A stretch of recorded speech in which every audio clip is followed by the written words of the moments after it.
वो जमात है जो हिंदुस्तान में वाहिद काम करती है। इसके अलावा मैंने देखा कि जब 2013 में फसाद हुआ तो किस कदर जुल्म व ज़बर और ज़्यादतियाँ हुई और मुसलमानों को और दूसरे हमारे भाइयों को, बिरादरान वतन को भी हालात से दो चार होना पड़ा।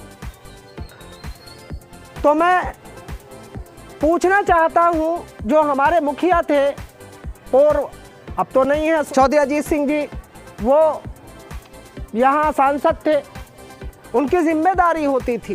चीफ मिनिस्टर अखिलेश यादव थे, उनकी जिम्मेदारी होती थी। लेकिन एक बड़ा रॉयट्स हुआ जिसको लेकर के हिंदुस्तान के पूरे हालात ख़राब हुए और तासुब और एक दुश्मनियाँ पल गई, भाई भाइयों में दुश्मनियाँ हो गई।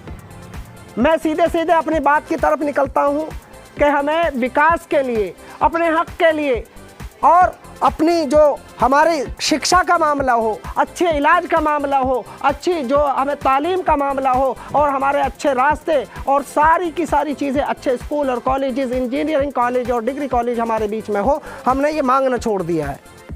हम किसी भी प्रत्याशी को लाएं, हम किसी भी कैंडिडेट को लाएं, हम मतलबी बात करते हैं। जो हमारा हक है, कहीं हमें पुलिस में उलझा दिया, कहीं हमें थानों में उलझा दिया, इनके 10,000 दिलवा दिए, इनको पकड़वा दिया, इनको छुटवा दिए, इस तरह के मामलात जो होते हैं, इससे ऊपर कदम उठा करके मैं, अगरचे ये सभा आपको छोटी सी लग रही है, लेकिन मैं मानता हूँ और इन नौजवानों को बड़ी इसका सराहा जाता है।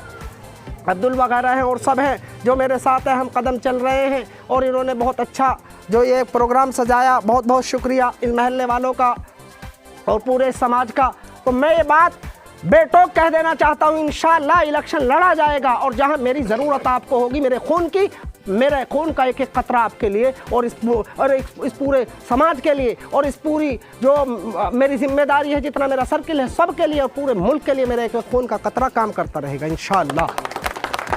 और मैं एक बात और बता दूं आपको, आप मांगिए अच्छा, आपके कोई प्रत्याशी अगर आपको अच्छा लग रहा है, आपका राइट है, आप उससे शिक्षा की बात कीजिए, आप उससे अच्छे इलाज की बात कीजिए, अपने बच्चों के भविष्य के बारे में बात कीजिए। आप उससे सिर्फ थाने और पुलिस और चौकी और ये नाज और भीख सी देना, खैरात सी लेना, ये आप मत कीजिए। आप अपना हक मांगिए और वो हक मिलेगा सिर्फ शिक्षा से, तालीम से। और इसके लिए हमने एक कदम रखा है और इंशाअल्लाह मुझे उम्मीद है ये हमारा कदम कामयाबी की तरफ जाएगा। बस आपसे एक गुजारिश और एक रिक्वेस्ट और एक इल्तिजा और एक आपसे जो है अनुरोध करता हूँ, मैं ख़ास तौर से आपसे विनती करता हूँ कि आप मेरे कदम से कदम मिला करके साथ चलें। इंशाअल्लाह आपको वो कदम और वो कदम जो आप मेरे साथ में उठेंगे, इंशाअल्लाह वो कदम आपको और मेरे पूरे कस्बे वासियों को कोई नीचा देखने की और कोई झुकने की ज़रूरत नहीं होगी। इंशाअल्लाह आपका भाई एसपी के बराबर में भी बैठेगा, डीएम के बराबर में भी बैठेगा और इंशाअल्लाह ये कदम में करके ये कदम उठे हैं, इंशाअल्लाह रहमान आप लोगों का साथ रहेगा। भले ही आप थोड़े से नज़र आ रहे हैं, लेकिन इंशाअल्लाह मैं आपसे वादा करता हूं आपके बीच में आपको कोई समस्या हो, कोई भी मामला हो, मेरी हैसियत का, मेरी लेवल का, अगरचे मैं गरीब फैमिली से हूं, गरीब घर से हूं, इसका मतलब ये नहीं है मैंने समाज सेवा में यकीन रखा है। इंशाअल्लाह इसको अपना फ़र्ज समझ करके करता रहूँगा, सबके लिए करता रहूँगा, सबके लिए।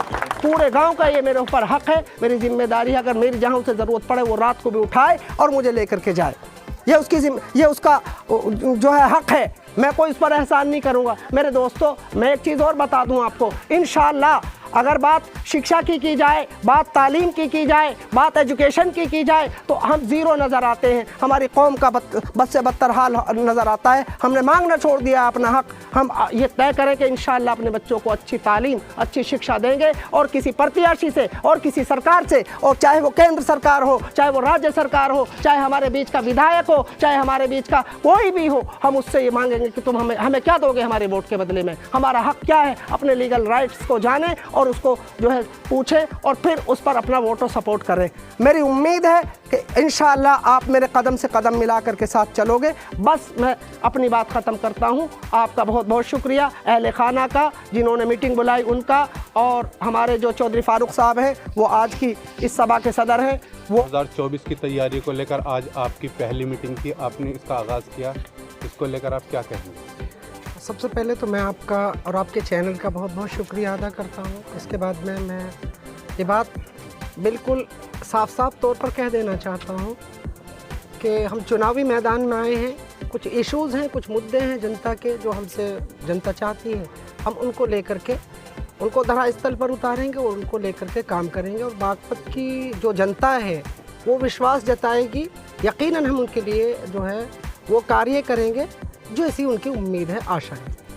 जहां आशा के अनुरूप 2024 के अंदर शासनिक और प्रशासनिक अनुभव रखने वाले डॉक्टर सत्यपाल हैं, उधर दूसरी तरफ एक बड़ा कुनबा को आगे बढ़ाते हुए जयंत चौधरी हैं, उनके बीच आप खुद को कहां पाते हैं? देखिए, उनका एक अपना लेवल है, मेरा अपना एक लेवल है। मैं उस लेवल के अनुसार जो मेरी कैपेसिटी है, मैं इंशाअल्लाह ये जनता से वादा करता हूँ कि मैं उनका यकीन जो है, जो उनका विश्वास है, वो उसको ठेस नहीं पहुँचेगी, उसको बिल्कुल उसी अंदाज में धरास्थल पर उतारा जाएगा जैसी जनता की मेरे प्रति आशा हो। अच्छा, आपको क्या ज़रूरत आन पड़ी जो आपने 2024 के चुनाव के अंदर कदम रखा है?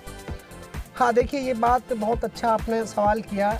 मुझे लगा कि जो मेरे अंदर एक स्किल्स हैं, एक भावनाएं हैं जनता के प्रति काम करने की, वो शिक्षा को मैं देखता हूँ, जब ख़ास तौर से विशेष मुस्लिम समुदाय से मैं बिलोंग करता हूँ, तो मैं देखता हूँ अपनी कौम का हाल, तो वो शिक्षा में, एजुकेशन में बहुत पीछे पाई जाती है। इसको लेकर के जो है, आप कौम की बात कर रहे हैं, आप एक विशेष समाज की बात कर रहे हैं, क्या आप सर्व समाज को साथ लेकर चलने में विश्वास नहीं रखते? नहीं, बिल्कुल रखते हैं, क्योंकि हमने तो जो हमारा जितने सब यहाँ मज़हब और धर्म के लोग हैं, हम सबकी बात करते हैं और सबका हम सम्मान करते हैं और सबको लेकर के सबका विश्वास। कि इस लड़ाई को भारतीय जनता पार्टी लड़ रही है, वो सबको साथ लेकर चल रही है, सबका विश्वास जीत रही है, फिर आपको क्या ज़रूरत आन पड़ी? क्या आपको उनके विचारों से एग्री नहीं करते? नहीं, वो अगर सबका विश्वास जीतते तो लोग उनके प्रति इतना उग्र थोड़ी ना होते लोग। आप देखिएगा, विपक्ष है। अभी पिछले चुनाव के जो 5 राज्यों के चुनाव है, उसमें मुस्लिम समाज जो है भारतीय जनता पार्टी की तरफ जाता नज़र आ रहा है, फिर आप किस तरह से आप मुस्लिम समाज की आवाज़ उठा रहे हैं? नहीं, देखिए, आप बहुत समझदार हैं और बहुत अच्छे से जानते हैं। जहाँ तक मैं मुस्लिम समाज की बात करूँ, विशेष रूप से आपने चूँकि सवाल किया है तो मैं जवाब देनी मेरी जिम्मेदारी है। ऐसा नहीं है, बल्कि मुसलमानों ने दूसरी पार्टीज़ पर भी यकीन जमाया है और यकीन किया है और भरोसा किया है। हमेशा बीएसपी को भी वोट दिया है, लोकदल को भी वोट दिया है, पश्चिम उत्तर प्रदेश की अगर बात करें तो, और जो है सपा को भी वोट दिया है। ऐसा नहीं है। आपको पूरा भारतवर्ष सुनना है, लेकिन विशेष रूप से अगर बागपत की बात की जाए तो बागपत की जनता से आप कोई विशेष अपील करना चाहेंगे? हाँ, मैं बागपत की जनता को बहुत बहुत बधाई देना चाहता हूँ और मुबारकबाद देना चाहता हूँ। और एक बहुत मेरी मुअद्दबाना और आजिज़ाना दरख्वास्त, मेरी विनती, मेरी रिक्वेस्ट है, वो ये है कि जो मेरे बागपत की जनता है वो मुझ पर अगर भरोसा जताएगी या करेगी तो मैं उनके यकीन को बिल्कुल ठेस नहीं पहुंचाऊंगा और उस सारे कार्य जितने होते हैं, जितने एक इस की जिम्मेदारी में आते हैं, उसकी कार्यशैली में आते हैं, उन सबको बिल्कुल ऐसे ही किया जाएगा जैसे एक जिम्मेदार आदमी को अपनी जिम्मेदारी निभानी चाहिए। अभी मध्य प्रदेश, राजस्थान, छत्तीसगढ़, कई सारे राज्यों के अंदर जहां चुनाव हुआ और राष्ट्रीय पार्टियां अभी समीक्षा दौर से गुजर रही थी, उसी दौरान फिर लोकसभा 2024 की तैयारियां और सुगबुगाहट तेज़ हुई है। आज हम बागपत के कस्बा रटोल के अंदर मौजूद हैं और हमने एक निर्दलीय प्रत्याशी से जानने की कोशिश की है जो किसी पार्टी विशेष में यकीन न रखे, अगर यकीन रखते हैं तो वो समाज सेवा में और शासनिक कामों में अपने स्तर से लोगों की खिदमत करने के जज्बे को लेकर आज चुनावी मैदान में कूद चुके हैं। इसका हमारी ऐसी ही दिलचस्प वीडियो को देखने के लिए हमारे चैनल सहारा न्यूज़ 24 को सब्सक्राइब करें, लाइक करें, शेयर करें।